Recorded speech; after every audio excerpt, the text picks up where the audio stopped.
नमस्कार सर, मेरा नाम राजू है। आज का टॉपिक है role of compounding in multiple return exemption. मतलब अलग अलग एसेट क्लास में लगाया, कोई 12, कोई 15, कोई 18, कोई 20 इस तरह का रिटर्न दिया, तो कैसे कंपाउंडिंग खेल खेलता है ये देखते हैं। और दूसरा इसी वीडियो में टॉपिक है compare and check your mutual fund category scheme. आपने किस कैटेगरी में रखा और उस कैटेगरी में कौन सा फंड अच्छा कर रहा है, इसके लिए बात करेंगे। तो यहाँ पे सबसे पहले ये चेक करते हैं कि अलग अलग रिटर्न अगर मिला है तो क्या रिटर्न होगा। यहाँ पे हम सेलेक्ट किए हैं कि 5,000 रुपये पर मंथ किया है, इन्वेस्टमेंट अमाउंट है 5,000 रुपये पर मंथ।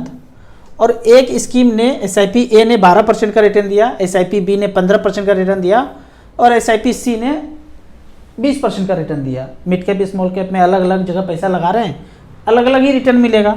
तो यहाँ पे देखते हैं जो 12% वाला है और 5,000 रुपये तीनों में जा रहा है। और मैं यहाँ ईयर लेता हूँ 15 साल। 15 साल वाले में जमा तो तीनों ही केस में 9 लाख रुपया होगा। 9 लाख इधर, 9 लाख उधर, 9 लाख ABC में 12, 15 और 20, 9 × 27 लाख रुपया जमा हुआ। तो एक में पैसा बना है 25,22,000 रुपया 12% के रेट से, और दूसरे में बना है 33,84,000 रुपया, और तीसरे ने जो 20% का रिटर्न दिया है यहाँ पे पैसा बना है 56,71,000 रुपया। तो यहाँ देखते हैं 5,000 रुपये पर मंथ 15 साल के लिए 12, 15 और 20% का रिटर्न। एक में 25 बना है, एक में 33, एक में 56। तीनों को जोड़ते हैं तो 1,14,00,000 रुपये पूरा होता है। जमा हम 15,000 रुपये पर मंथ कर रहे हैं, तो जमा टोटल हम कर दिए। एक स्कीम में 9 लाख रुपया गया तो 9 × 27 लाख रुपया जमा हुआ। 27 लाख के कंपेयर में ये सारा जो तामझाम पोर्टफोलियो बना तो 1,14,00,000 रुपये बना आने वाले 15 साल में।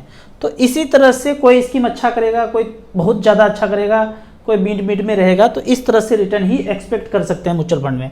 ये सोचेंगे कि काश उसी में पैसा डाला होता जो सबसे ज़्यादा रिटर्न दिया, वो हो नहीं सकता है। कोई नहीं जानता है कि ये वाला स्कीम 20% रिटर्न देगा और ये 12 या 15, कोई जान ही नहीं सकता फ्यूचर के बारे में। तो इस तरह से ऊपर नीचे होगा ही होगा। बाद में रिग्रेट नहीं करना है कि इसमें हमने पैसा क्यों इन्वेस्ट कर दिया। हो सकता है कि 5 साल और बने रहेंगे तो ये ऊपर चला जाएगा और वो नीचे आ जाएगा। ऐसा ऊपर नीचे चलते रहता है। और दूसरा टॉपिक है, आपने किसी कैटेगरी में पैसा लगाया, उस कैटेगरी में और कौन कौन सा फंड बेहतर कर रहा है। तो सबसे पहले हमने लार्ज कैप सेलेक्ट किया है। ऑल है, AMC में सब है, हमने AMC सेलेक्ट नहीं किया है। सारे AMC 45, 46 जो भी है सारे हैं लार्ज कैप में। लास्ट 10 ईयर्स अगर 2 लाख रुपया लगाया और सबमिट किया, तो जब भी मैं सेलेक्ट करता हूँ AUM वाइज सेलेक्ट करता हूँ। 38,000 करोड़ है ICICI ब्लू चिप में पैसा, फिर 38,300 है SBI ब्लू चिप में, 35,000 करोड़ है मेरा एसेट में। अब यहाँ पे इसका रिटर्न देखते हैं कि 2 लाख रुपया अगर 2013 में लगाया था तो उस 2 लाख का वैल्यू है 8,49,000, 8,83,000, 9,70,000 इसने बनाया है मेरा एसेट ने। अगर रिटर्न वाइज देखें तो सबसे ऊपर देखते हैं कि रिटर्न किसका ज़्यादा है, 17.27। ये परसेंटेज वाइज देखा तो सबसे आता है ऊपर में Nippon India large cap. Percentage के टर्म में देखेंगे तो निप्पॉन पहले पे है, मेरा एसेट दूसरे पे है, SBI ब्लू चिप तीसरे पे है। यहाँ पे 2 लाख रुपए चेक काट के 10 साल पहले डाला होता तो 2 लाख का वैल्यू है 10 साल में 8,83,000। बैंक पोस्ट ऑफिस में सेफर जगह किए होंगे तो 10 साल में पैसा डबल भी नहीं होता है, और निकालने जाएंगे तो 20 से 30% टैक्स भी लगेगा। यहाँ पे टैक्स मात्र 10% है। तो इस तरह से करके लार्ज कैप कैटेगरी में आपने कंपेयर कर लिया। अब यदि आपने मिड कैप कैटेगरी लिया है तो मिड कैप कैटेगरी में सेम 10 साल वही 2-2 लाख रुपए पर मंथ किया, AUM वाइज सेलेक्ट कर लिया। सबसे पहले AUM है 42,000 crore, HDFC mid cap opportunity कितने परसेंट का रिटर्न दिया है, 22% का रिटर्न दिया है और 14 लाख रुपए बनाया है। सबसे AUM जिसका कम है उसका बात करते हैं। सबसे कम AUM है टॉरस डिस्कवरी, 88 करोड़ AUM है। पिछले 10 साल में 2 लाख का इसने बनाया है, 12,55,000। यहाँ भी 20% का रिटर्न मिला है। अगर परसेंटेज के रूप में देखें कि सबसे खराब और सबसे अच्छा रिटर्न किसने दिया है, तो 22% के रेट से पहले नंबर पे है कोटक इमर्जिंग, दूसरे नंबर पे है HDFC, तीसरे नंबर पे इडेलवाइज, और सबसे लास्ट वाला अगर देखते हैं सबसे खराब मिड कैप कैटेगरी में 17% का रिटर्न दिया है और फंड का नाम है क्वांट मिड कैप, ये नीचे में है। अगर स्मॉल कैप कैटेगरी का कंपेयर करते हैं फिर से वही AUM वाइज हमने सेलेक्ट किया है।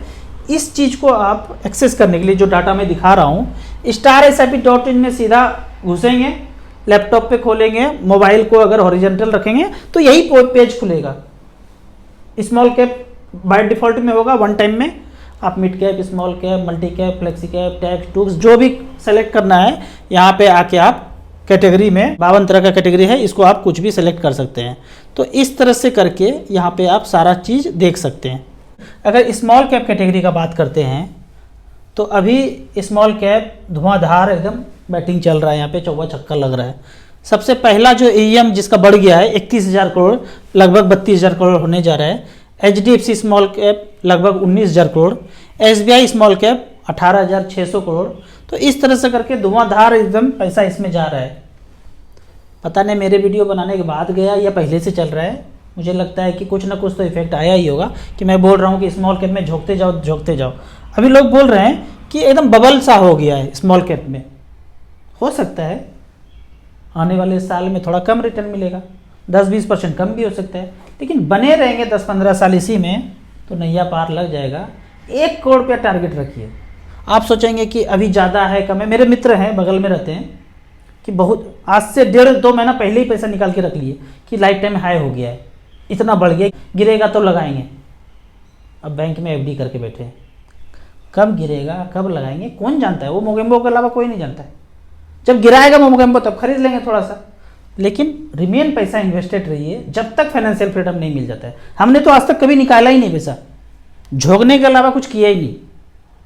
अब धीरे धीरे खर्चा बढ़ेगा तो निकालेंगे, ये सोचेंगे कि गिरेगा तो लगाऊंगा, कौन जानता है गिरेगा, कौन जानता है कि यहाँ से 10% बढ़ नहीं जाएगा, 15% बढ़ नहीं जाएगा। जब गिर जाएगा जो झाड़ झुड़ के फिर लगा देंगे। तो इस तरह से करके आप अपने कैटेगरी को कंपेयर कर सकते हैं। एक कैटेगरी और बात करते हैं, मान लेते हैं टैक्स वाले में पैसा तो हर साल लगता ही लगता है ELSS कैटेगरी में, और ELSS में मैं मान के चलता हूँ कि 1 लाख रुपया आप म्यूचुअल फंड के स्कीम में डालते हैं, बाकी 50,000 कहीं और डाल रहे होंगे 80C के अंदर। 1 लाख रुपया आपने ELSS में डाला तो AUM वाइज पहले देख लेते हैं।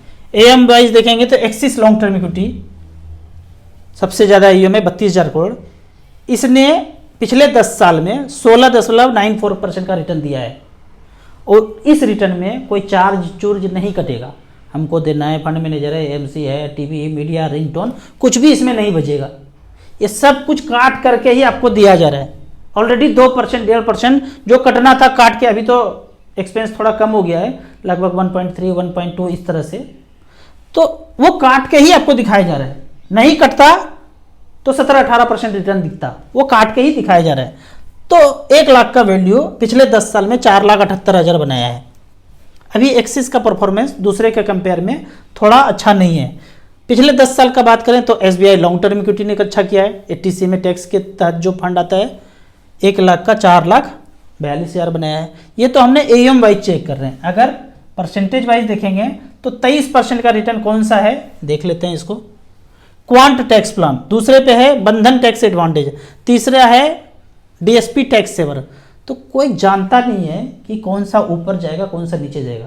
बेहतर है किसी भी कैटेगरी में टॉप का जो 4-5 है AUM वाइज उसमें पैसा आप झोंकते जाइए। आपको टैक्स वाला में लगना है 1 लाख लगाना है, 25,000 रुपये सब में झोंक दीजिए। जो AUM वाइज सबसे ज़्यादा है एक्सिस, SBI, आदित्य, निपॉन में झोंक दीजिए, कभी न कभी ऊपर आ जाएगा। और जो कंपेयर बताया था 12, 15, 20 एवरेज के रूप में आपको इस तरह का रिटर्न मिल जाएगा।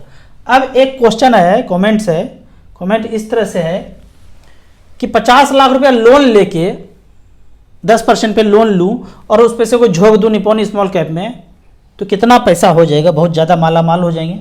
इस पे वीडियो में पहले भी बनाया हूँ कि ऐसा सोचने से कोई माला माल नहीं हो पाएंगे। 50 लाख रुपये का लोन लिया और लोन लेके इन्वेस्ट कर दिया तो ये तो ज़िंदगी में कभी करना नहीं है। क्यों नहीं करना ये बता देता हूँ।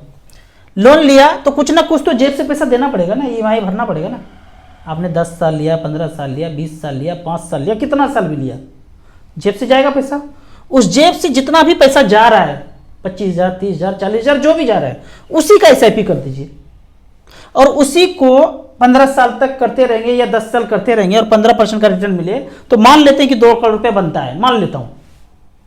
अगर आप लोन लेके सारा पैसा एक बार झोंक देंगे और वो भी 15% का रिटर्न दे तो लगभग उतना ही पैसा बनेगा। 2 करोड़ यहाँ भी बनेगा, 2 करोड़ वहाँ भी बनेगा। आप कान ऐसे पकड़िए कि घुमा के पकड़िए, बात बराबर ही होगा। तो बेहतर है कि लोन वोन नहीं लेना है, जो भी अपने पास पैसा है, जो भी हम जिसमें सक्षम है उतना ही पैसा लगाना है आपको। इसी तरह म्यूचुअल फंड के बारे में और कुछ जानना है, इन्वेस्टमेंट के बारे में जानना है, तो इस नंबर पे मुझे व्हाट्सअप कर सकते हैं। क्वेश्चन आप कमेंट सेक्शन में पूछते रहिए, हम आपको इसी तरह जवाब देते रहेंगे।